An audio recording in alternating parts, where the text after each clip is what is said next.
Então hoje a gente vai começar mais uma série aí de estudos. A gente terminou na semana passada o período intertestamentário, né?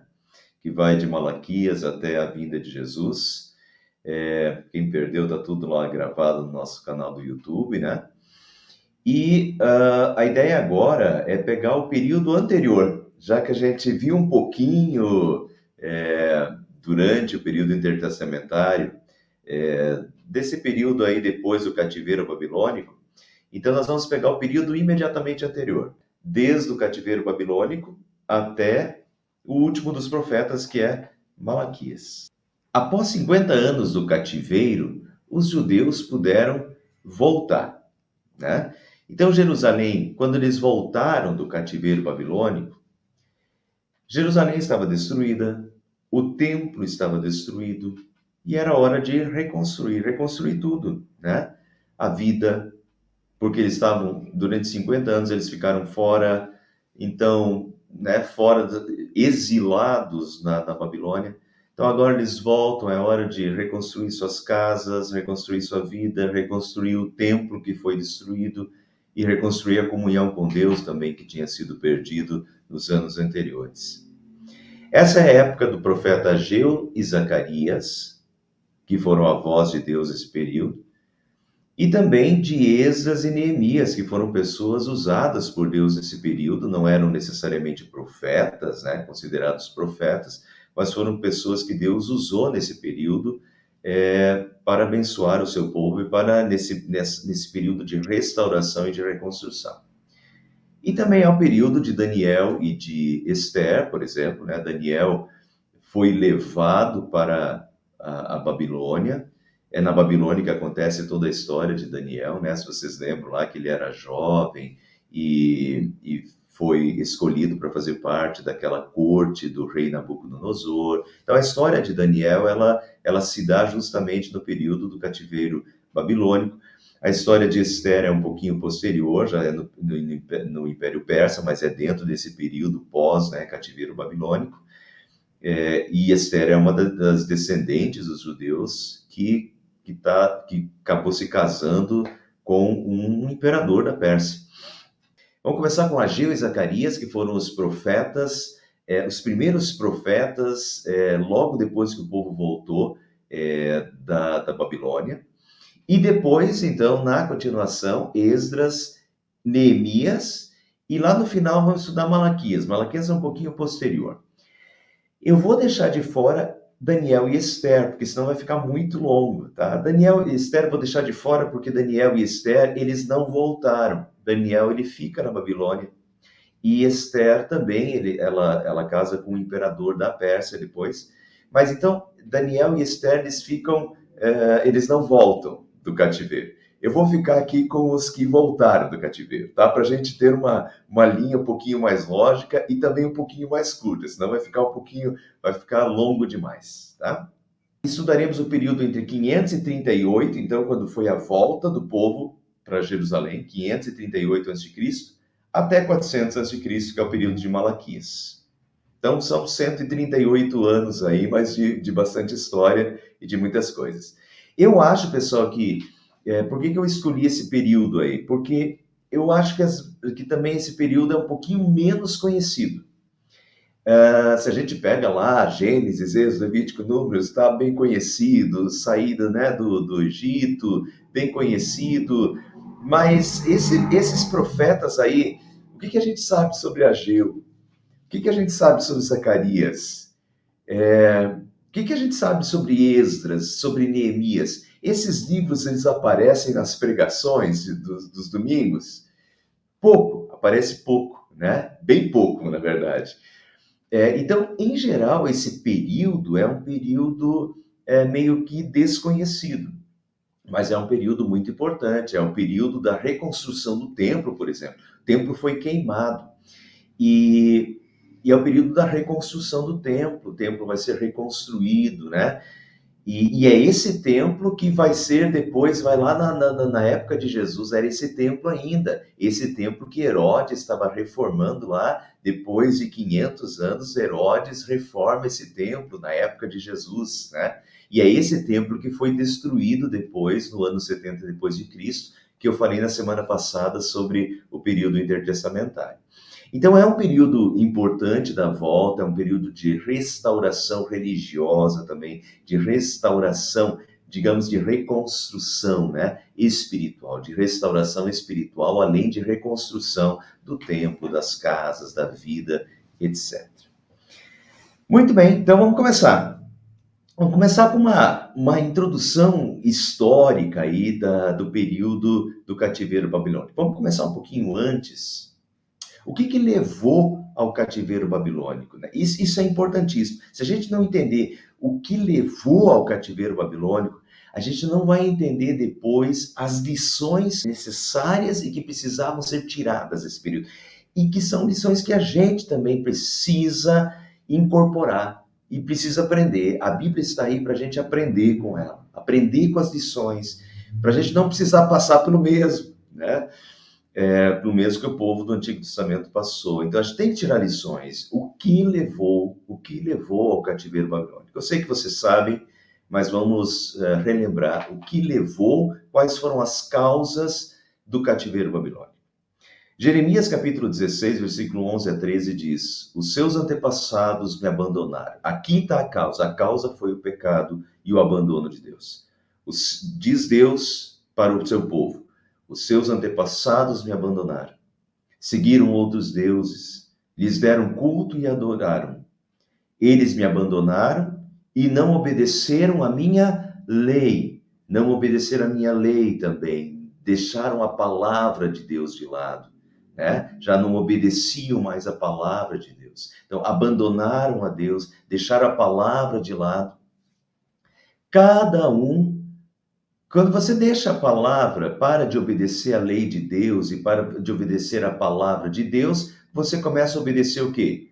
O que o teu coração manda. Então, cada um segue a rebeldia do seu coração mau, em vez de obedecer. Cada um fazia o que queria.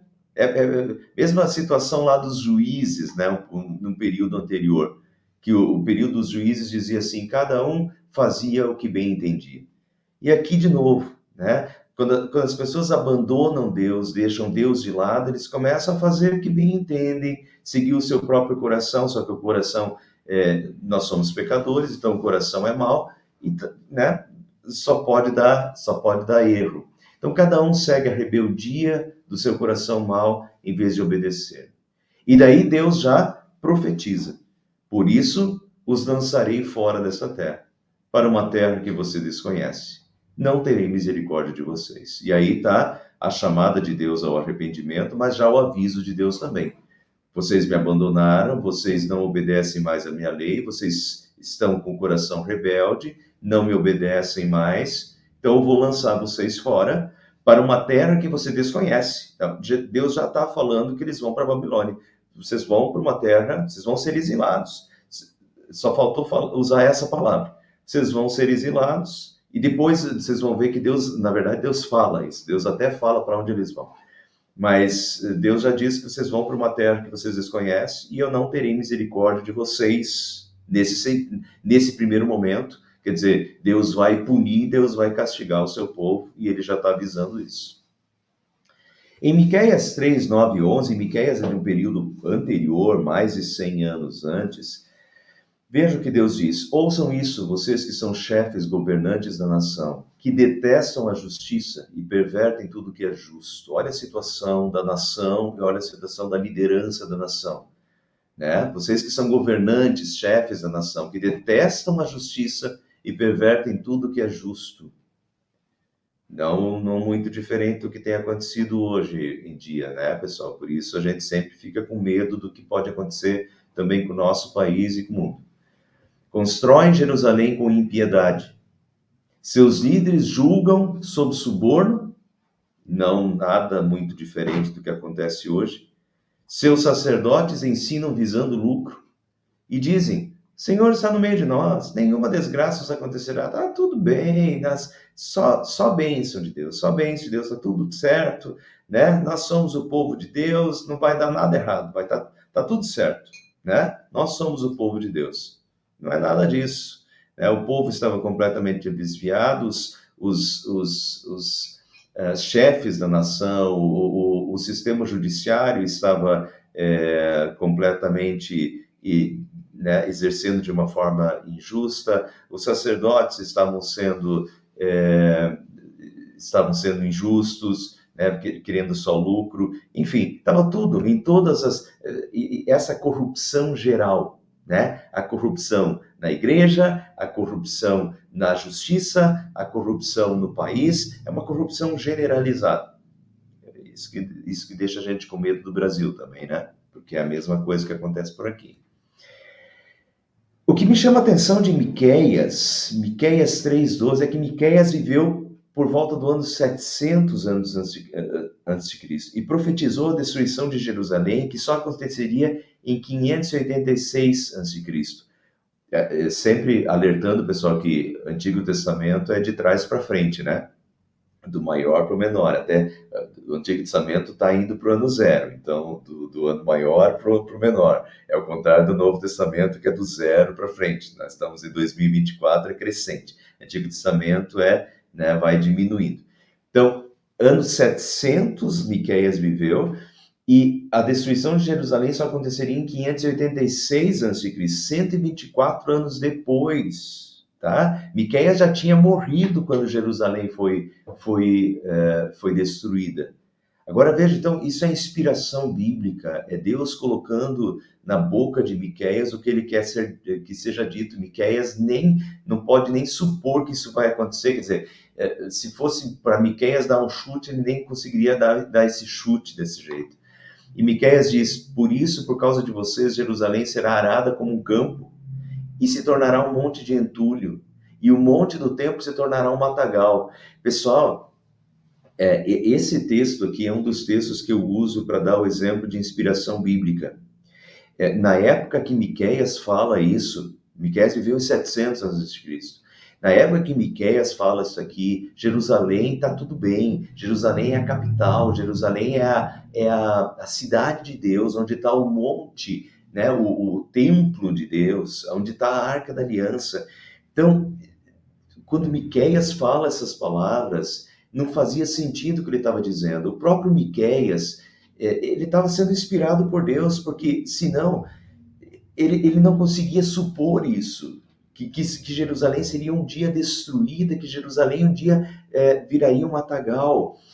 Miqueias, pela religiosidade, ele até provavelmente ia deduzir que isso nunca ia acontecer à Cidade Santa, que Deus nunca ia permitir que chegasse a um ponto desse, de a Cidade Santa de Jerusalém, onde está o templo de Deus, e de o próprio templo de Deus ser destruído. Então Miqueias não escreveria isso da sua própria mente. Porque isso era meio que um absurdo falar uma coisa dessa, que a cidade santa seria destruída, que o templo de Deus seria destruído. Isso era quase uma heresia falar isso naquela época. E Miqueias escreve isso, porque é Deus inspirando Miqueias, e Miqueias escreve, e é exatamente isso que acontece 124 anos depois. 124 anos depois, quando Jerusalém é invadida e é queimada, e é isso que acontece. Jerusalém será arada como um campo, se tornará um monte de entulho, e o monte do templo se tornará um matagal.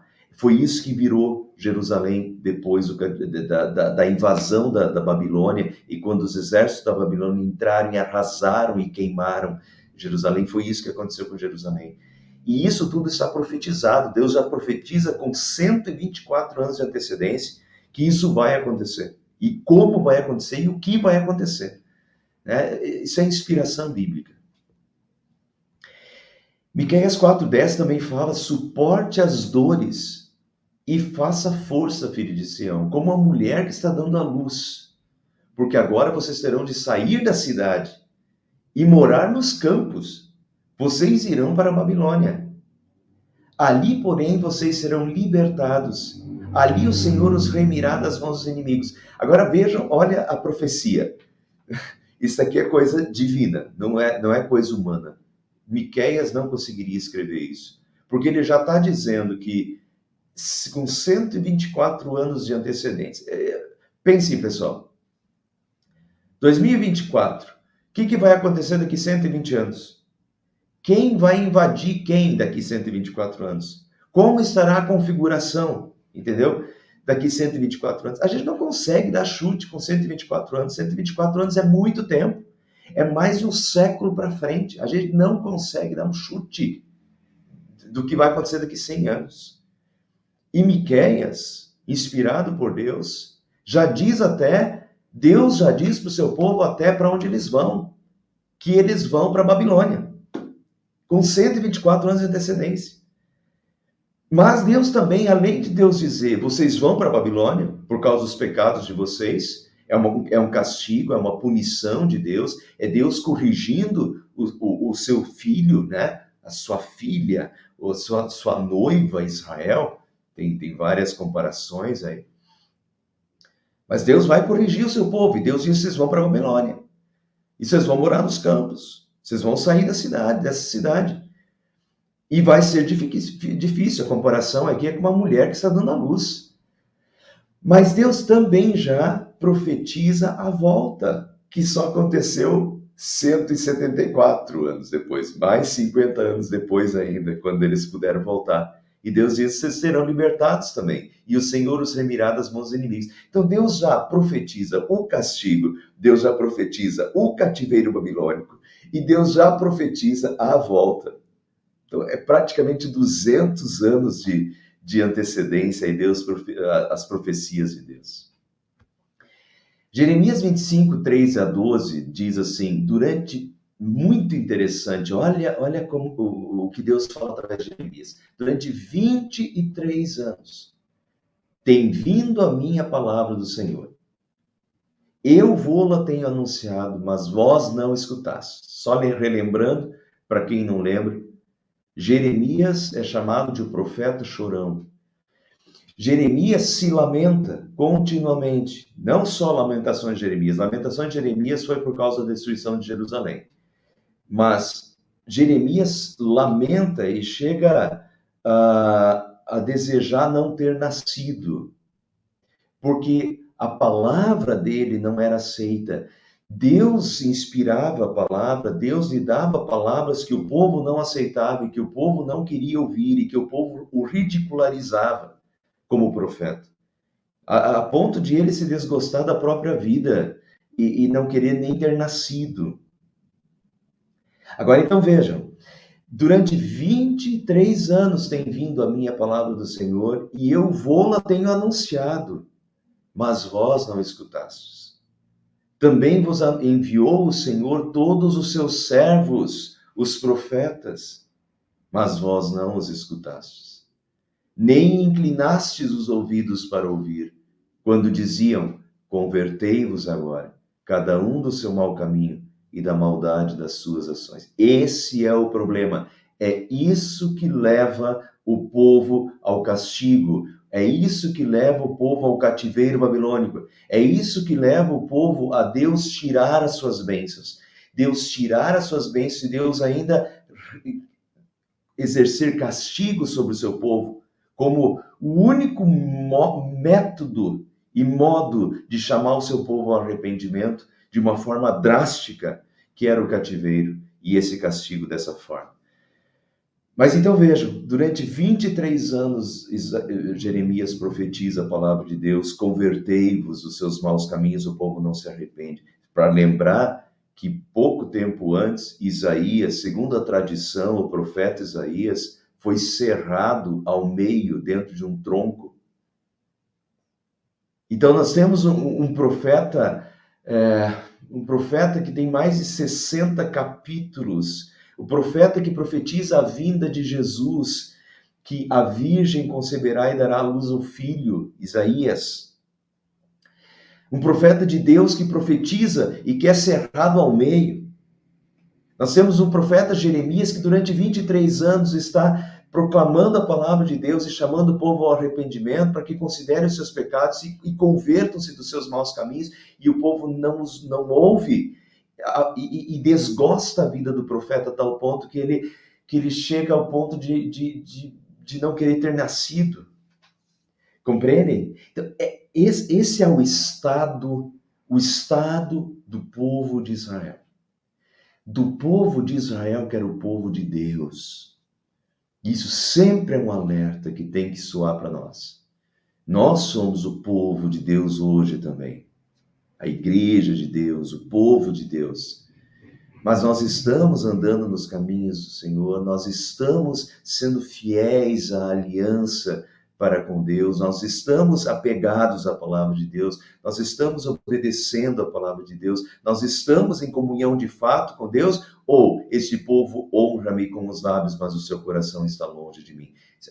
O que aconteceu com Israel, o povo de Deus do Antigo Testamento, precisa servir de alerta para nós. Cada um de nós precisa dessa reflexão hoje.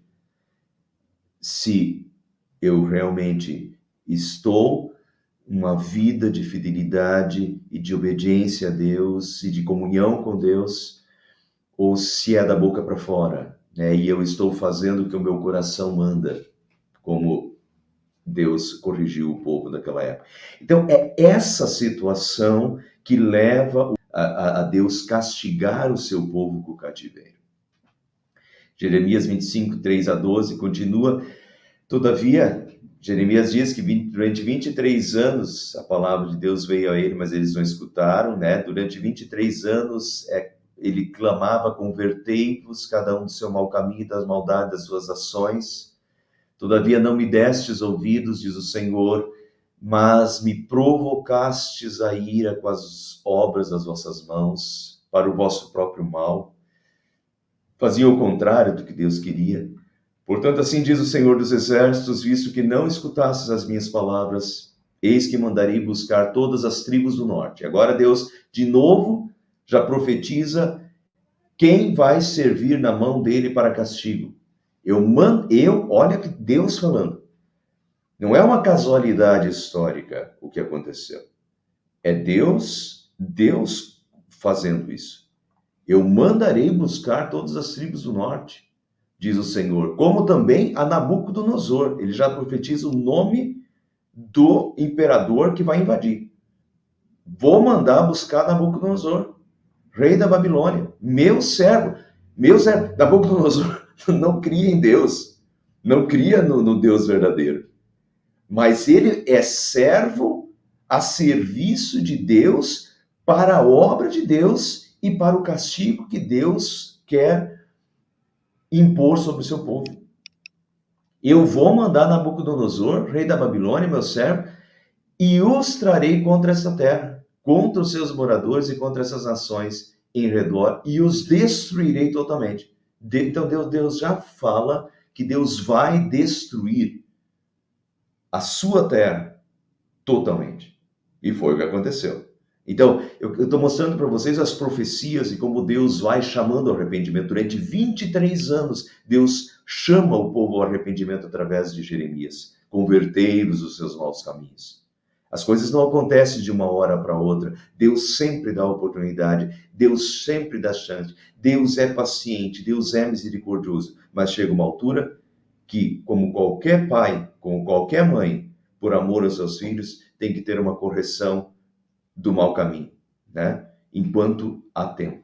E é isso que Deus vai fazer. E agora Nabucodonosor vai ser chamado por Deus, vai ser convocado por Deus. Eu mandarei buscar Nabucodonosor e ele vai ser um servo nas minhas mãos, diz Deus, para o castigo que Deus vai impor sobre o seu povo. Segundo Crônicas 36, 15-23, que faz um resumo desse período, diz: o Senhor, o Deus dos seus antepassados, advertiu-os várias vezes por meio dos seus mensageiros, os profetas, né?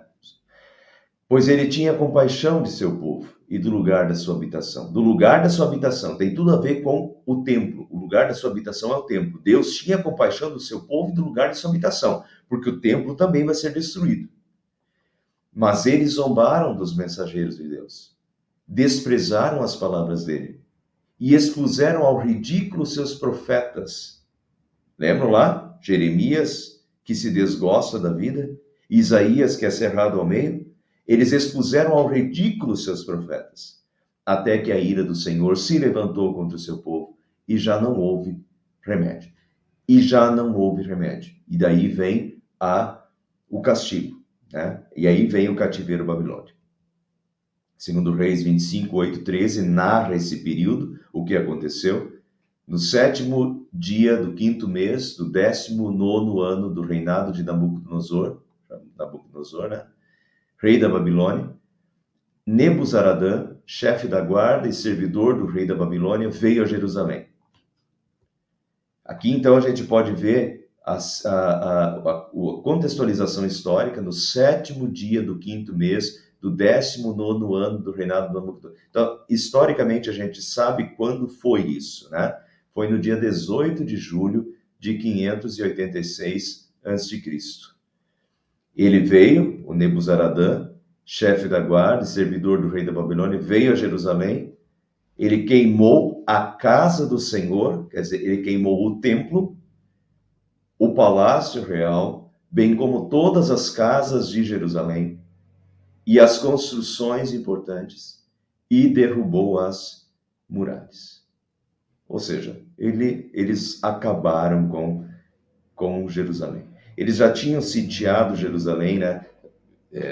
Colocado os exércitos em volta de Jerusalém, é isso que se chama de sítio, né? Eles tinham sitiado Jerusalém, até que depois de 2 anos, ou mais de 2 anos, eles entram e daí arrasam Jerusalém. Por isso que lá o profeta já falou que não ia praticamente sobrar pedra sobre pedra, né? Ia ficar um monte de entulhos na cidade. Foi isso que aconteceu.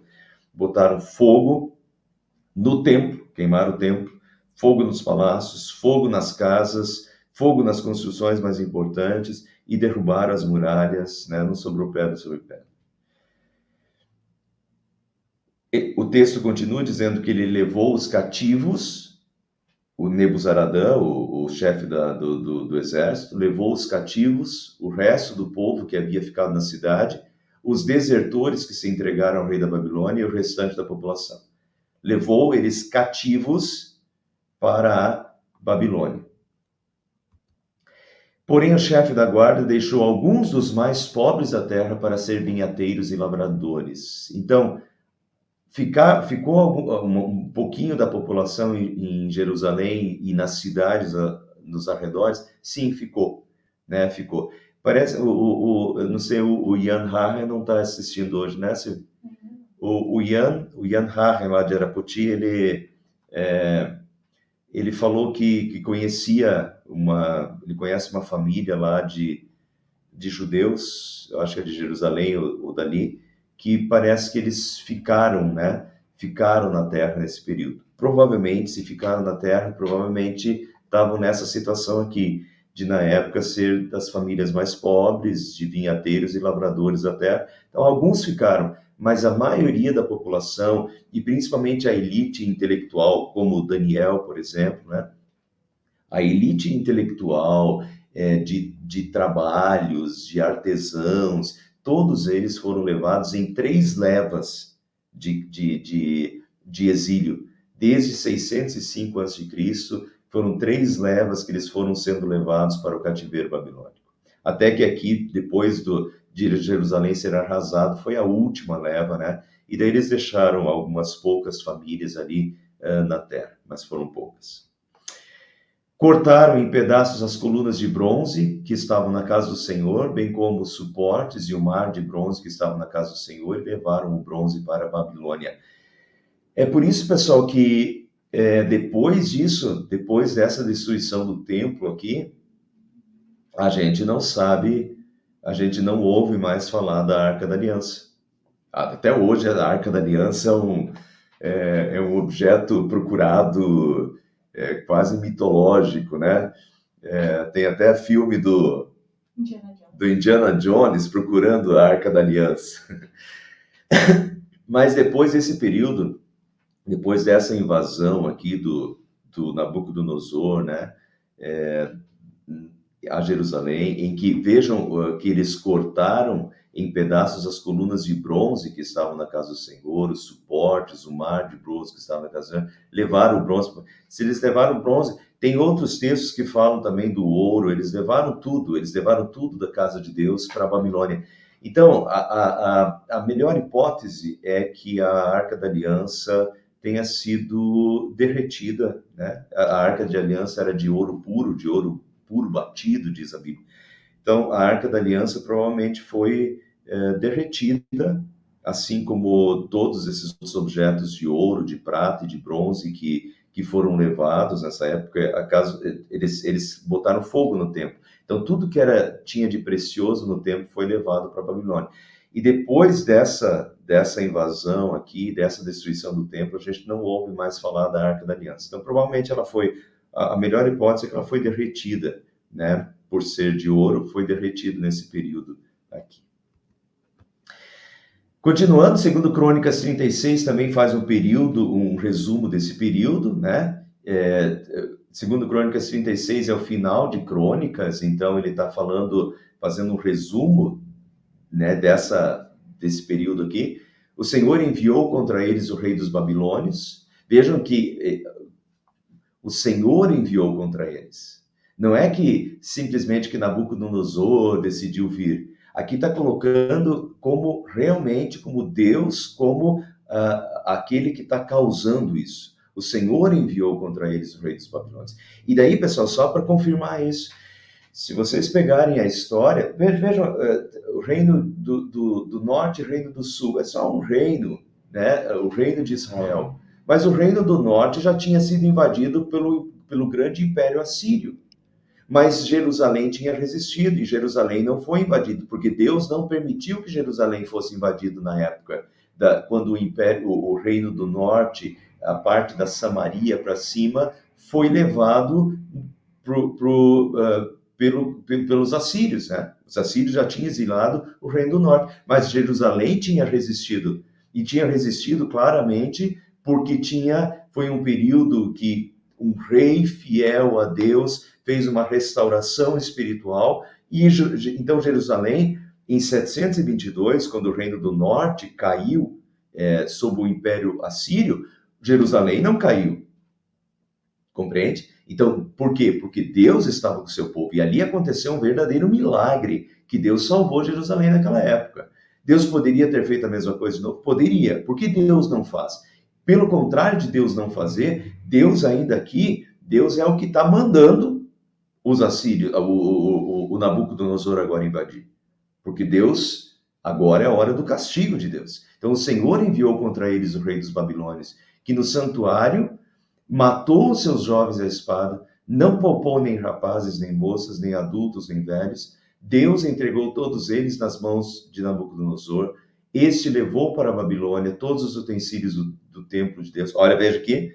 Levou para a Babilônia todos os utensílios do templo de Deus, a Arca da Aliança, inclusive, né?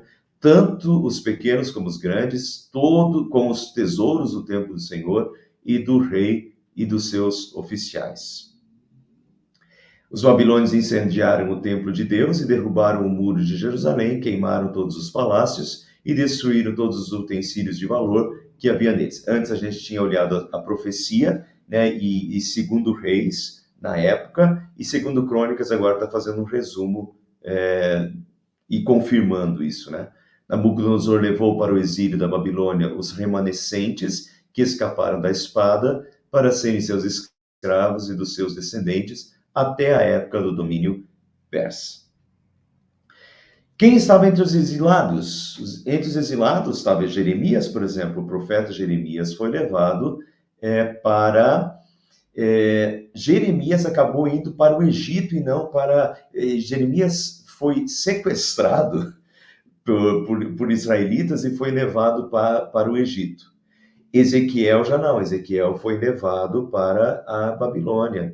Se vocês observarem o primeiro capítulo de Ezequiel, ele fala lá que ele está às margens do rio Quebar, na Babilônia, né? Então Ezequiel foi levado.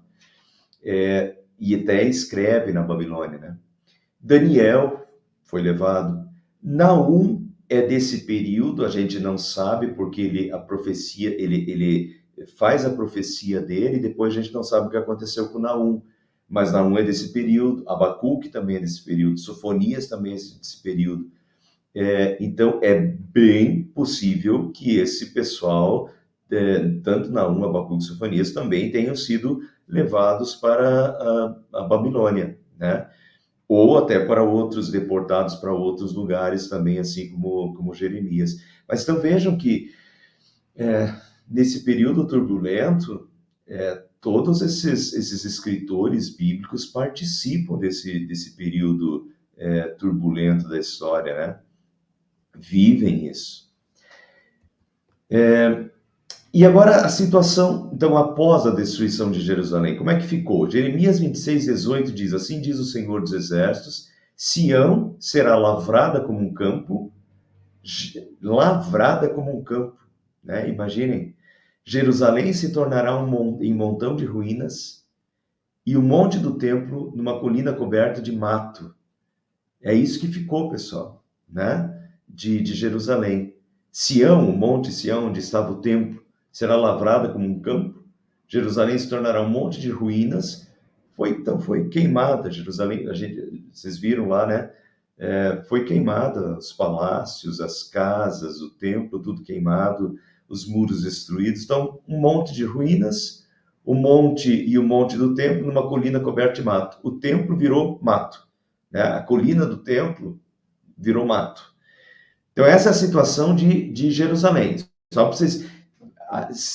Quando a gente entende essa situação, o que aconteceu? A destruição de Jerusalém, que Jerusalém foi queimada, foi destruída, completamente destruída. Aí a gente entende o período pós-cativeiro babilônico. Quando eles retornarem, eles vão ter que reconstruir as casas, reconstruir o templo, né? Reconstruir tudo ali, porque Jerusalém foi arrasada. Jó 5,18 diz assim, porque ele faz a ferida e ele mesmo a faz sarar. Ele fere e as suas mãos curam. Deus faz a ferida e Deus sara. Deus fere e Deus cura. Assim como profetizou a ruína, Deus também profetizou a volta e a reconstrução. É o seu povo. O seu povo precisa de correção, assim como os filhos e filhas precisam ser corrigidos muitas vezes. O seu povo precisa de correção. Isso não quer dizer que Deus deixou de amá-los. Deus fere e Deus sara. Deus cura, né? Deus fere e cura. E agora então vejam as profecias já de Deus sobre a volta do povo. Jeremias 33, 6-12 diz, eis que lhe trarei saúde e cura, e os sararei. Restaurarei a sorte de Judá e de Israel. Eu os purificarei de toda a sua iniquidade com que pecaram contra mim, e perdoarei todas as suas iniquidades com que pecaram e se revoltaram contra mim. Então vejam, restaurarei a sorte de Judá e de Israel. Deus fere e Deus cura. Deus já promete através do profeta Jeremias que eles vão para a Babilônia, que eles serão escravos, que o monte virará que o templo virará um matagal, que Jerusalém será destruída. Deus fere. Mas Deus também promete já que vai trazer o seu povo de volta e que vai restaurarei a sorte de Judá e Israel. Eu os purificarei de toda sua iniquidade. E esse é o propósito, pessoal. Se foi o propósito de Deus lá com Noé, é restaurar, é purificar. E se foi o propósito do castigo para o seu povo, é restauração, é purificação da iniquidade. Eu os purificarei de toda a sua iniquidade com que pecaram contra mim, e perdoarei todas as suas iniquidades com que pecaram e se revoltaram contra mim. Deus promete misericórdia, Deus promete restauração, Deus promete o perdão ao seu povo, né? Jerusalém será para mim um motivo de fama ainda, louvor e glória entre as nações da terra, que ouvirem todo o bem que eu lhes faço. Assim diz o Senhor, neste lugar que vocês dizem que está deserto. Então vejam, que vocês dizem que está deserto, porque Jerusalém virou um matagal e ruínas. Então Deus diz, neste lugar que vocês dizem que está deserto, sem pessoas e sem animais, olha a situação de Jerusalém, nas cidades de Judá e nas ruas de Jerusalém, que estão arrasadas, porque Jeremias foi aquele profeta que viveu o período do cativeiro babilônico, né? Tanto que Lamentações de Jeremias é um lamento pelo que aconteceu com Jerusalém. Então, neste lugar que vocês dizem que está deserto, Jeremias viu Jerusalém destruída. Sem pessoas, sem animais, nas cidades de Judá e nas ruas de Jerusalém que estão arrasadas, ainda se ouvirá. Agora vejam o grito de esperança e a promessa. Ainda se ouvirá o som das festas, da alegria, a voz do noivo e a voz da noiva e a voz dos que cantam. Jerusalém será para mim um motivo de fama, louvor e glória entre as nações da terra. Estão vendo? Deus vai restaurar. Já há uma profecia de restauração. Deus já enxerga a volta do seu povo com antecedência. Toda esta terra virá a ser um deserto e um espanto, diz Deus através de Jeremias. Estas nações servirão ao rei da Babilônia 70 anos. Agora vejam aqui a profecia do tempo do castigo. Isso também já está no profeta Jeremias. A Bíblia é sensacional. A Bíblia é inspirada por Deus. Toda esta terra virá a ser um deserto e um espanto. Deus já profetiza. Essas nações servirão ao rei da Babilônia 70 anos. Eles vão para o cativeiro. Acontecerá, porém, que, quando se cumprirem os 70 anos, eu castigarei a iniquidade do rei da Babilônia. Ele é servo de Deus. Ele está a serviço de Deus no que ele está fazendo, castigando o povo de Deus. Mas o que ele está fazendo também, e os excessos dele, e os desmandos dele, vão ser cobrados dele.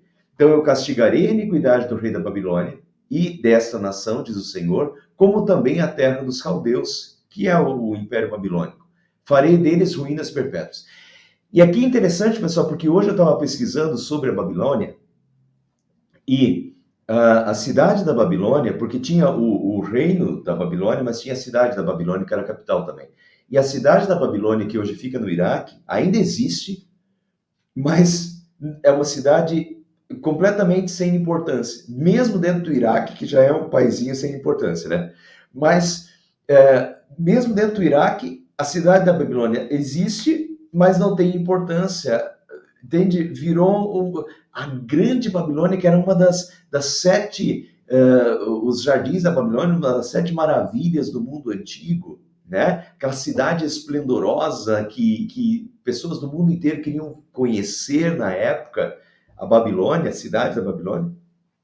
Hoje ainda existe e não tem expressividade nenhuma.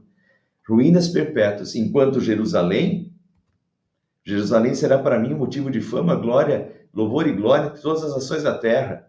E interessante, né, pessoal, que Jerusalém continua sendo essa cidade esplendorosa que chama atenção, enquanto a Babilônia, de fato, está em ruínas. Nínive até trocou de nome e parece que nem existe mais. Tem um lugarejo onde era Nínive, capital do Império Assírio. Babilônia, uma cidadezinha hoje completamente sem expressão. Olha as profecias como se cumpriram. A terra desfrutou os seus descansos sabáticos. Sábado, 7º dia.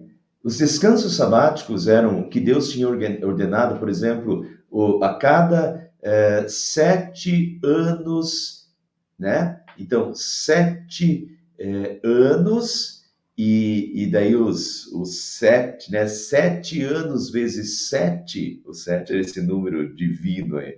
7 anos vezes 7 dava 49, no 50º dia a terra descansava, né? Era o jubileu.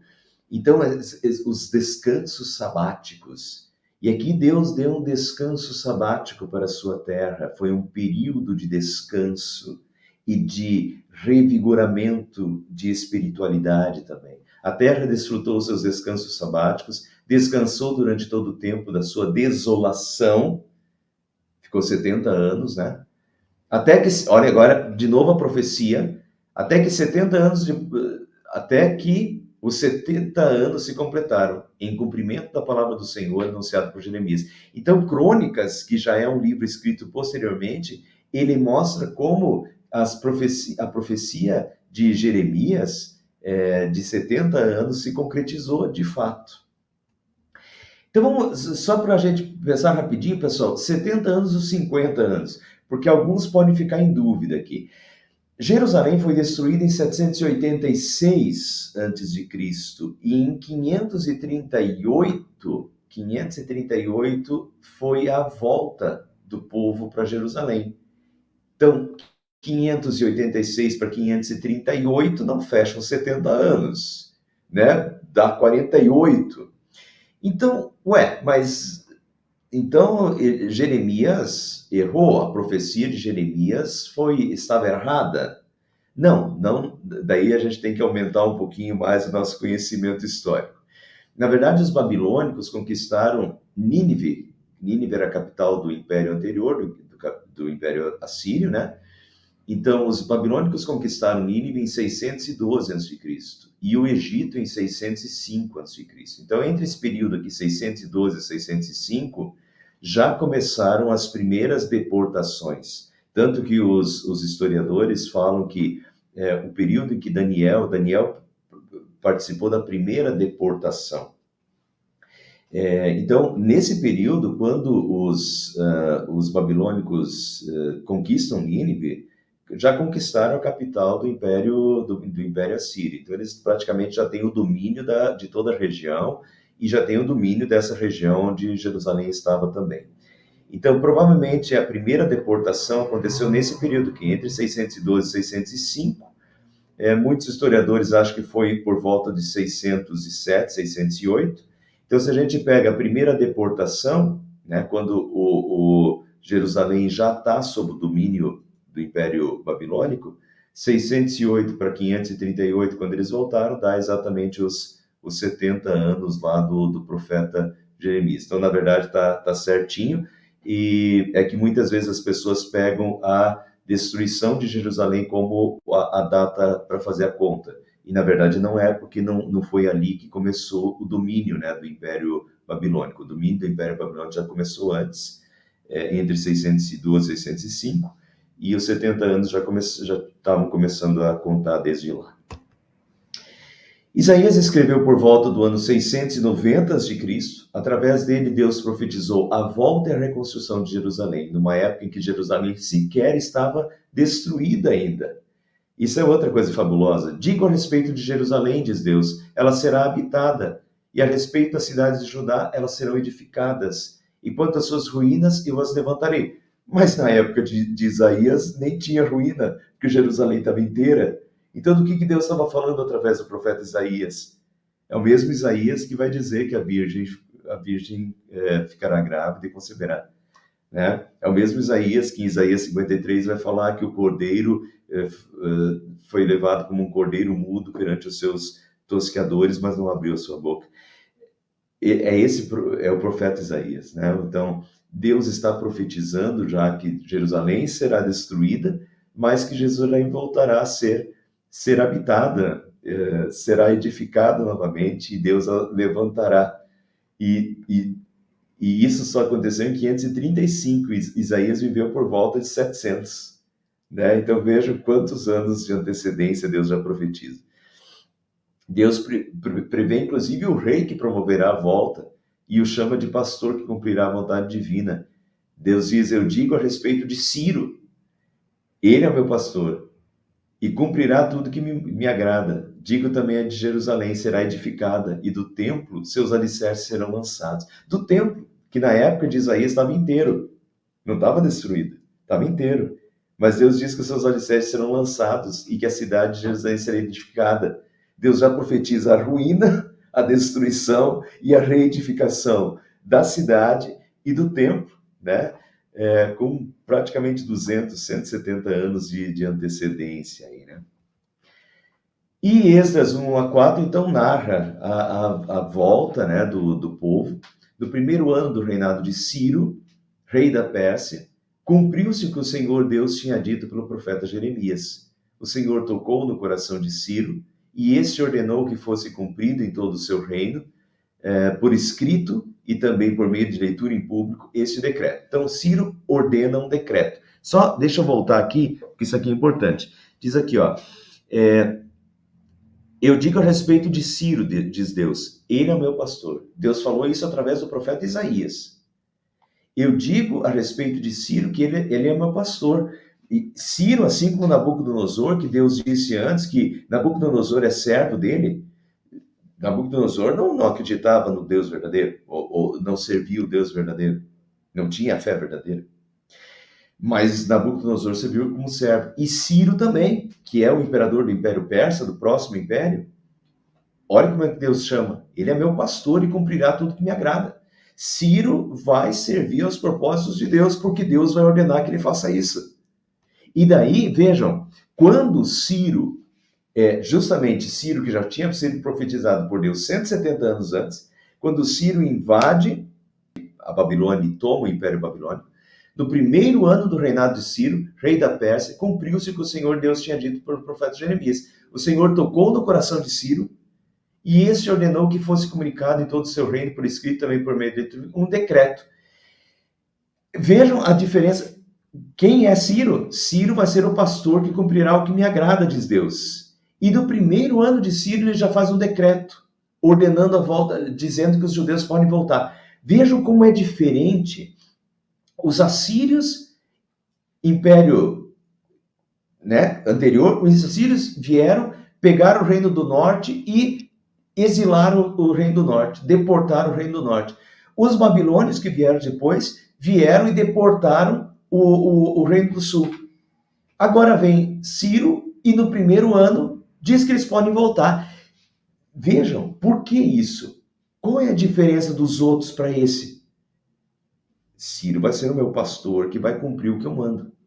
Ciro está cumprindo o que Deus está mandando. E no primeiro ano, Ciro já manda os judeus, já diz que os judeus podem voltar. Vejam como é diferente, como ele está nas mãos de Deus. Eu, Ciro, rei da Pérsia, decreto. Eu, Ciro, rei da Pérsia, declaro o seguinte: o Senhor, o Deus do céu, me fez governador do mundo inteiro e me encarregou de construir para ele um templo em Jerusalém, na região de Judá. Que Deus esteja com todos vocês que são o seu povo. Vão a Jerusalém para construir de novo o templo do Senhor, o Deus de Israel, o Deus que é adorado em Jerusalém. Ó, decreto real. Os vizinhos devem ajudar todos os israelitas que precisarem de ajuda, a fim de voltarem para sua terra. Devem lhes dar prata e ouro, mantimentos e gado, e também ofertas para apresentarem no templo de Deus de Jerusalém. Então, Ciro, o pastor nas mãos de Deus, como disse o profeta, Ciro decreta que os judeus podem voltar e que era para o povo da terra ainda dar condições, dar ofertas, como é que é? Ouro, prata, mantimentos, gado, ofertas que eles possam levar junto, voltar para Jerusalém e reconstruir o templo de Deus em Jerusalém. E ele diz claramente que o Senhor do céu me fez governador do mundo inteiro e me encarregou. Quer dizer, realmente Deus toca no coração dele para ele fazer isso. E ele não crê no Deus verdadeiro. A gente vê isso. Mas ele está servindo nas mãos de Deus. Deus pega um imperador pagão, como Nabucodonosor, para servir aos seus propósitos. Olha Deus agindo aí na história, mesmo daqueles que não creem. Deus faz, Deus é o soberano. Deus faz até com que aqueles que não creem sirvam aos seus propósitos. Terminando, Esdras 2, 64 e 65 mostra a volta. Então, depois do decreto do rei Ciro, toda esta congregação junta, diz Esdras, junta era de 42.360 pessoas, além dos servos e das servas, que eram mais 7.337, e havia também 200 cantores e cantores. Então, aproximadamente 50 mil pessoas voltam para Jerusalém para reconstruir a cidade. Após a volta, o período de reconstrução, então vem o profeta Ageu e Zacarias, que vão orientar para a reconstrução do templo. O sacerdote Esdras vai orientar para a restauração do culto e da fidelidade. E Neemias vai orientar para a reconstrução dos muros de Jerusalém. E então esses são os próximos profetas que a gente vai começar a estudar nesse período agora e nessa série que a gente está começando hoje. Vamos estudar Ageu, Zacarias, Esdras, Neemias e, por final, o Malaquias, que é um pouquinho depois. Terminando só, pessoal, primeira lição que devemos aprender, fidelidade. O povo de Deus já não andava nos caminhos de Deus. Josué diz assim: tenham cuidado de fazer segundo toda a lei que o meu servo Moisés ordenou. Não se desvie dela nem para a direita nem para a esquerda, para que seja bem-sucedido por onde quer que você andar. Não cesse de falar deste livro da lei. Pelo contrário, medita nele de dia e de noite, para que você tenha o cuidado de fazer segundo tudo que nele está escrito. Então você prosperará e será bem-sucedido. O povo de Deus precisa andar nos caminhos de Deus e de fidelidade a Deus, para que Deus não precise castigar, para que Deus não precise usar de um método tão extremo como usou com o seu povo no Antigo Testamento. Fidelidade a Deus. Segunda lição que devemos aprender é inspiração bíblica. O céu e a terra desaparecerão, mas as minhas palavras ficarão para sempre. É impressionante quando a gente olha para Isaías, quando a gente olha para Miqueias, como a palavra de Deus se cumpriu. E Deus já com 100, com 200 anos já disse o que ia acontecer com a Babilônia, que eles iam para a Babilônia, que eles iam voltar da Babilônia. Deus profetiza isso com 200 anos de antecedência através de Isaías, de Miqueias e de Jeremias. Fabuloso, inspiração bíblica é a única coisa que explica isso, né? A Bíblia é a palavra de Deus e a palavra de Deus permanece para sempre. Terceira e última lição, devemos aprender a confiança. Deus agiu através de um governante que não o conhecia, que não cria nele. Deus o conduziu e o usou para o bem do seu povo. Deus é soberano sobre tudo e sobre todos, e a sua providência pode vir até por meio de incrédulos. Deus pode socorrer os seus através de incrédulos. E por isso, não perca a esperança de que Deus pode tocar sim no coração, ou Deus pode fazer com que governantes que não creem e que são pagãos e que são ateus sirvam aos seus propósitos quando Ele quiser. Então, orem. Quando a gente fala de orar pelas autoridades, orem porque Deus pode. Deus usou Nabucodonosor, Deus usou Ciro, e Deus pode usar qualquer um que Ele quiser. Por isso, ore. Ore porque depende de Deus. E se Deus quiser, Deus toca e Deus faz qualquer um servir aos seus propósitos. Muito bem, pessoal, então hoje foi um período um pouquinho mais histórico, aí de uma introdução histórica ao cativeiro babilônico, e a partir de agora então, vamos ver o pós-cativeiro babilônico e as reconstruções.